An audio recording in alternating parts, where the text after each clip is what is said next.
On voyait que les Américains devaient marcher sur leur fierté et leurs principes. Une liberté de penser. Mais il le fait d'une façon particulièrement grossière et maladroite. Une force internationale. Et même, on va plus loin. Luc La Liberté. Je vous le dis, je suis ému. Il existe. Il existe. Ça fait des années que je parle avec Luc La Liberté presque tous les jours et c'est toujours à distance. Il est là, en vrai, en studio. He's alive. Écoute, un peu plus, t'avais droit à un câlin. Est-ce que je me trompe ou c'est la première fois qu'on se rencontre? Non, on s'était vu au Franc-Tireur. Ah, on s'était vu pour... c'est la seule fois où on s'est vu en personne, en chair et en os avant. Sinon, ben écoute, très content de te retrouver ici aujourd'hui. Très content de te retrouver. Écoute, je suis un grand fan du film Dumb and Dumber. Avec Jim Carrey et Jeff Daniels. C'est l'histoire de deux innocents puis tout ça. Il y a eu la deuxième partie, Dumb and Dumber 2, qui n'était pas très bonne. Cette semaine, il y a eu Dumb and Dumber 3, mais c'était Donald Trump et Elon Musk qui ont donné une entrevue ensemble. Écoute, parle-moi de cette entrevue-là, culte, psychotronique. Écoute, si on est un partisan de Donald Trump, si on est à l'écoute de Fox News régulièrement, on était content et on a eu droit, je pense, à un bon moment de télé. Si on voulait aller chercher de l'information, si on est le moindrement critique, on n'a pas eu d'informations, puis on n'a pas eu de critique non plus. Et il y a une chose qui ne s'invente pas. Une des choses que je surveille de près, parce que c'est une situation qui est hautement anormale, est-ce qu'Elon Musk, en étant si près du gouvernement, n'est pas en conflit d'intérêts? En fait, je ne devrais même pas le poser, je ne devrais même pas utiliser la forme interrogative. Il est en conflit d'intérêts. Je ne me rappelle pas avoir vu plus gros comme conflit d'intérêts. Est-ce que lui, il a des contrats?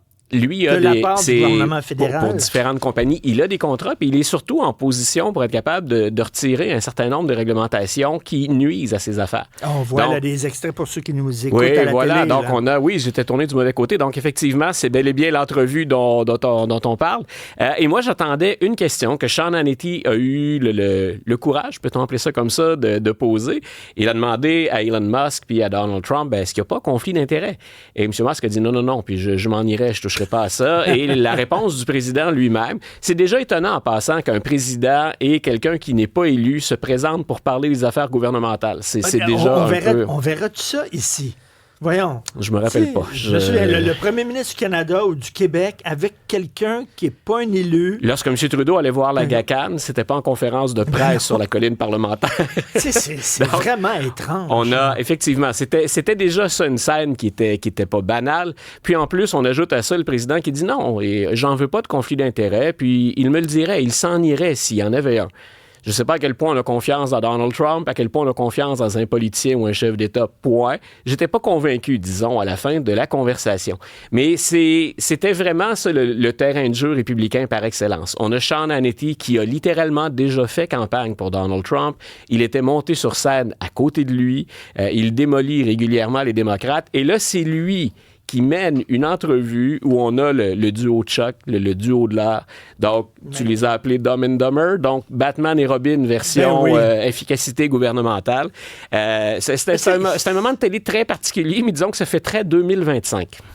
Il y a quelque chose de profondément obscène à voir l'homme le plus riche de la planète qui va couper dans de l'aide à des gens qui en ont besoin. Il y a quelque chose de profond. Et c'est moi, il y a autre chose aussi, parce qu'on le mentionne souvent. Si on me dit qu'on va mieux gérer mes impôts demain matin, puis qu'on va éliminer du personnel qui a trop, je vous entendais parler de la SAC en voiture en direction de la station.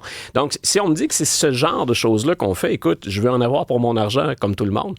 C'est pas de ça dont il est question quand on est rendu là.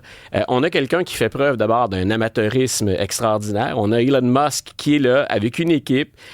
Ces gens-là n'ont pas passé de vérification d'antécédents, donc on en connaît très peu sur ces gens-là, qu'on envoie au cœur de l'appareil américain et qui effectuent des coupures qui ne sont pas des coupures chirurgicales. Là. On ne va pas couper savamment des doublons ou encore des gens qui sont payés et qui sont tablettés.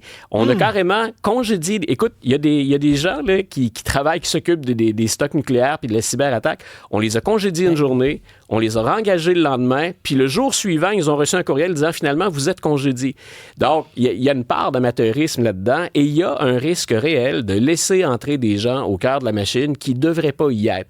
N'importe quel autre républicain ou démocrate aurait fait ça, qui s'appelle Bush ou Obama, on aurait eu droit à un scandale, mais majeur, couvert par tous les médias.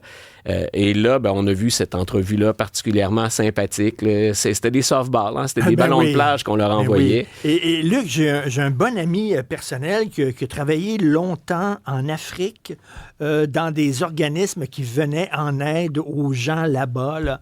Entre autres des gens qui avaient le sida et tout ça. Puis il dit, nous autres, notre financement venait de USAID. Voilà. C'était ça, là. Il dit, quand j'ai appris qu'on coupait le financement, et je pensais à tous les gens là-bas qu'on aidait, là. C'est des questions de vie ou mort. Et moi, ce que je comprends moins dans ça, mais où est la réelle économie quand on fait ça?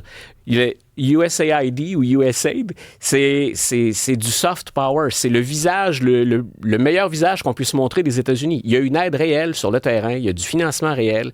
Il y a même là-dedans de la prévention qu'on fait. On lutte sur le terrain contre des maladies ou des épidémies avant que ça entre aux États-Unis. Il y a ça, mais on fait du bien. T'imagines s'il y a un groupe qui est très, très riche, là, mettons, de terroristes comme le Hamas ou comme, je sais pas, là, d'autres là, qui arrivent et disent, nous autres, on va vous aider. Nous autres, on va vous aider. Voilà. Et ces gens-là, soudainement, vont dire, c'est nous autres, nos bienfaiteurs. Quand je parle de soft power, hein, c'est mettre les gens de notre côté. C'est présenter ce que le pays peut faire de mieux. Choisissez entre deux camps. Puis l'exemple que tu viens de donner, encore aujourd'hui, on avait le gouvernement Trump et celui de M. Poutine qui se sont parlé. En fait, Zelensky et Trump qui se parlaient, les deux équipes. Mais la Russie, quand on dit que Trump fait le jeu de la Russie est déjà loin devant les États-Unis dans plusieurs pays africains. Et c'est pas normal. On est en train de se positionner ailleurs sur la planète. Et chaque fois que Donald Trump retire les États-Unis, il y a des gens qui le voient en disant on économise, puis on se mêle juste de nos affaires, hein, on reste chez nous. Mais la nature, surtout sur la scène internationale, a horreur du vide. Il y a quelqu'un qui va prendre la place laissée libre par les États-Unis. Et plus souvent qu'autrement, c'est la Russie et la Chine. Et un bon leader, c'est manier à la fois le bâton et la carotte. Mais là, il n'y a plus de carotte. Voilà. Ce qu'on appelle, ce que tu viens de très, très bien vulgariser, c'est ce qu'on appelle le smart power. C'est j'ai l'arme nucléaire, j'ai l'armée la plus forte, mais regardez ce qu'on est capable de faire de bien sur le terrain aussi. On peut vous venir en aide, on peut vous guérir, on peut aider votre développement, vos infrastructures. Habituellement, on alterne entre les deux, où il y a un savant mélange ou équilibre des deux, et c'est ce qu'on a décidé de ne plus faire sous Donald Trump. D'ailleurs, tu voulais faire un parallèle entre Trump et Roosevelt. Oui, écoute, parce que la période actuelle me fascine parce que j'entends des choses que je pensais jamais entendre. Et il y a dans l'entourage de Donald Trump qui ont dit, regardez le nombre de décrets qu'il a signés. Tout le monde est un peu étourdi. Là, ou en tout cas, il faut travailler fort pour tout suivre depuis presque un mois maintenant. Il y en a qui ont dit, regardez, c'est comparable. Ce qu'il fait, la machine américaine a besoin d'un électrochoc. Et ce qu'il fait est comparable à ce que Franklin Delano Roosevelt a fait à partir de 1932. Et on oublie souvent que Franklin Delano Roosevelt, qui est aujourd'hui considéré comme un grand président, il a affronté énormément d'adversités, dont celle des tribunaux et dont celle de la Cour suprême. Il était même allé d'un bras la Cour suprême le bloquait avec les New Deal, hein, c'est entré dans l'histoire, à peu près tout le monde a entendu plus ou moins parler de ce qu'était cette nouvelle donne, ou le New Deal, et là, Roosevelt dit, la Cour suprême me bloque dans mes projets. OK. Il met sur pied un projet de loi qui dit, je peux ajouter jusqu'à 6 juges à la Cour suprême, puis on devine qu'il y en avait 9 à l'époque, ça avait été fixé quelques années auparavant. Avec 6, il était capable d'avoir une majorité. Donc, ce que Trump exerce comme pression sur les tribunaux, Roosevelt l'avait fait aussi. Et là, dans l'entourage de Trump, on dit, regardez, Roosevelt le fait avant, c'est un démocrate, vous trouviez ça bien. Trump fait la même chose, mais c'est pour revoir l'efficacité de l'État. Et je fais une parenthèse comme quoi on ne fait jamais d'omelette sans casser des œufs. Tu sais, Lincoln, le film Lincoln de Spielberg le montrait fort bien que Lincoln, pour faire le bien, c'est-à-dire en finir avec l'esclavage, fait le mal. Corrompu, vendu, acheté des politiciens pour qu'ils puissent aller de son bord à lui. Voilà. Mais la différence, quand on regarde au plan historique, qu'on prend un peu de perspective, c'est sûr qu'il y a une question de préférence idéologique, mais quand Roosevelt fait ces mesures-là, c'est très, très clair, puis les résultats le montrent, et les résultats électoraux le montraient. C'est le seul qui a été élu 4 fois. Roosevelt mettait vraiment l'Américain, ce qu'on appelle, c'est un peu condescendant, j'aime pas le terme, mais l'Américain moyen, ou l'Américain démuni, les exclus, était au centre de toutes les politiques. Et je défie n'importe qui en 2025 de me dire premier mandat de Donald Trump, et ce qu'on voit depuis un mois, où est le petit Américain ou l'Américain moyen dans l'ensemble des politiques qui sont mises en place au moment où on se parle.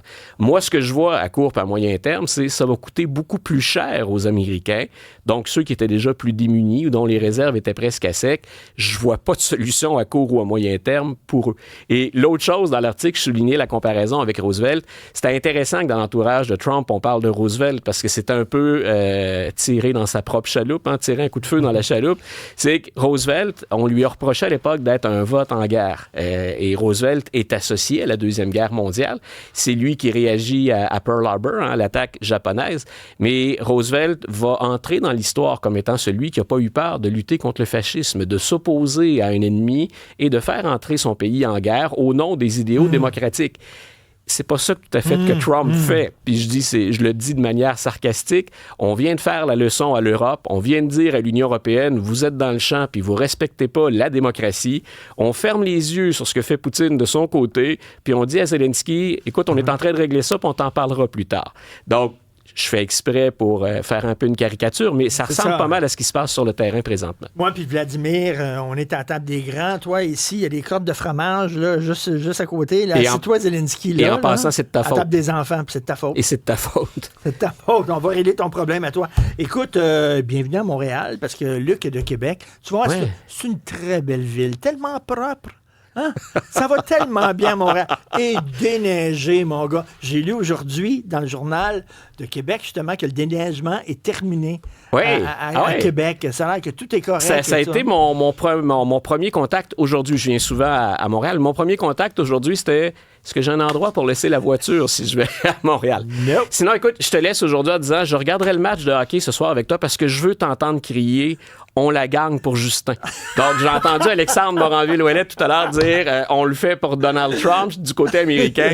Je veux regarder le match avec toi et que tu me dises on la gagne pour Justin, Richard. On s'en parle demain. Salut, Luc. Salut, bonne fin de journée.